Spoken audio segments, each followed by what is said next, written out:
Malvan special कच्च्या फणसाची भाजी मालवणातनं आणलं आहे मी. थोडा आकाराने छोटा आहे पण आतमध्ये छान असा मांसाने भरलेला आहे. कच्चा फणसमध्ये आतमध्ये बिया वगैरे अशा कोवळ्या असतात सगळ्या. हा थोडा कोवळाच आहे. स्किन काढून घ्यायची. कटिंग कसं करायचं, बाजारात मिळतात ते मोठे फणस, तर ते जे कापणारे असतात विकणारे, ते आपल्याला स्किन त्याच्यावरचं सगळं काढून बिडून तुकडे करून देतात. आता ह्याचे मी पहिलेच त्यांना छोटे छोटे तुकडे करून घेणार आहे. कोवळा आहे त्यामुळे तो कापायला सोपा आहे. कापताना हाताला आणि सुरीला थोडंसं खोबरेल तेल लावून घ्या आणि त्याचे मी पहिलेच बारीक बारीक अशा फोडी करून घेणार आहे. मधला थोडासा गर काढून घ्यायचा आहे. त्याला थोडासा डिंक असतो, म्हणजे चीक असतो फणसाला, तो दुधासारखा. ह्या फणसामध्ये तो तेवढा नाही आहे, पण मी ते मधलं थोडंसं काढून घेतलं आहे आणि त्याचे बारीक बारीक आधीच बारीक बारीक पीस केले. तुम्ही शिजवल्यानंतर पण बारीक त्याला चिरू शकता, पण तुम्हाला एकदम चिरलेला असा नको होता. फोडी फोडी हव्या होता, म्हणजे दाताखाली आल्यावर त्या लागतात छान. चव अप्रतिम असते फणसाच्या भाजीची. ह्याच्यात ओले काजू घालणार आहे. ओले काजू मी भिजत घातले आहेत. मालवणातनंच आणलेले आहेत ओले काजू. बाजारातही मिळत आहेत, महाग आहेत, पण ह्या सीझनला ते खावे आणि त्याची मजा. मालवणी लोक तर खाल्ल्याशिवाय सोडणार नाही. गावाला तर फ्री मिळतात, झाडालाच असतात. काजू सोलणं ही फार मोठी कला आहे. कटिंग करून पाण्यात ठेवायचं आहे, कारण त्याला काळपट रंग येतो पाण्यात नाही ठेवला तर. आणि थोडं जाडं मीठ घातल्याने अगदी पाव चमचा, आणि त्याला शिजवून घेणार आहे.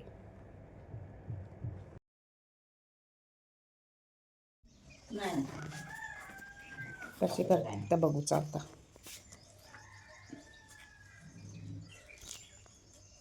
हिरवे असतात ना त्यामुळे ते नाही, पण हातात काय लावला रखा ते क्लोज घातले. अच्छा, हां हां हां, बोटा घातलेली. मेहनतचं काम. हा नाही डीक लागलो हातात, काय लागला. डीक लागतं तर हो लागता. ह्याच्यात कसं उष्णता खूप वाढतं, हीट. हां ह्याने ना, हां हां हां हां, म्हणून काजू ओले गरम महाग कारण नाही. बरोबर, सोलूची मगजमारी. सोलीची आणि ते हीट भरपूर वाढतं, तसं सगळ्या हीट नाही जमत, उष्णता वाढतं. बरोबर. काल आम्ही मालवण बिलवण फिरून येलो होते सगळीकडे, पण आम्ही नाही गेलो. आजचे खूप मोठे होते त्या दिवशीपेक्षा. ओले काजू मालवणात कसे सोलतात ते बघितलं आपण. खूप कठीण काम आहे. फणस आपला शिजला आहे. मी तो त्या टोपामध्ये थोडंसं जागा पुरत नव्हती म्हणून कढईत काढून त्याला शिजवून घेतलं आहे. अगदी 10 मिनटं झाकण ठेवून, कोवळा असल्यामुळे तो पटकन शिजतो आणि त्याला भाजीत परत आपण शिजवणार आहोत. आता तेलामध्ये राई जिरं अर्धा चमचा, आलं लसूण पेस्ट 1 चमचा, कढीपत्ता, 2 हिरव्या मिरच्या, कांदा 1 मोठा, छान तेलात सगळं परतून घ्यायचं आहे. त्याच्यानंतर पाव चमचा हळद, 1 चमचा लाल तिखट नाही, मालवणी मसाला वापरला खरं तर. तुम्हाला लाल तिखट हवं तर लाल तिखट वापरा, पण मालवणी भाजी आहे त्यामुळे मालवणी मसाला असेल तर त्याची मजाच वेगळी. आणि हिंग पाव चमचा. आता हे मसाले सगळे खमंग तेलात छान परतून घ्यायचे आहेत. एकीकडे थोडंसं पाणी मी उकळत ठेवलं आहे. फणस शिजलं आहे, पण थोडं पाणी घालून आपण त्याला मसाल्यामध्ये अजून 5 मिनटं छान मऊ शिजवून घेणार आहोत. तर हे मसाले छान खमंग परतून झाले. कांदा, याच्यात ओलं खोबरं जातं. अर्धा नारळ मी ओलं खोबरं घेतलं आहे. ओलं खोबरं भरपूर असेल ना तर फणसाच्या भाजीला चव अप्रतिम लागते.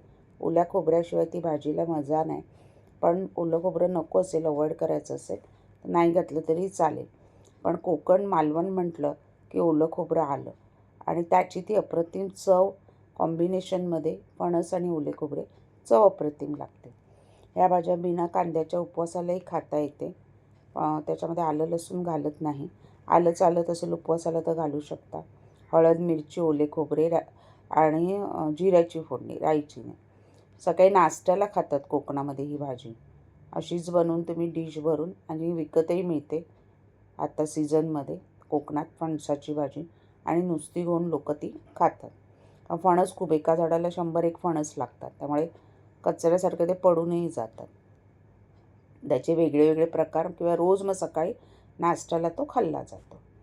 आता आपले शिजलेल्या फोडी त्याच्यात घातल्यात मसाल्यात सगळं, वरखाली हलवून एकजीव करून घ्यायचं आहे. त्याच्यानंतर मी म्हटलं तुम्हाला जे उकळत ठेवलेलं पाणी ते ॲड करणार आहे आणि झाकण ठेवून अजून 5 मिनटं भाजी मी शिजवून घेणार आहे.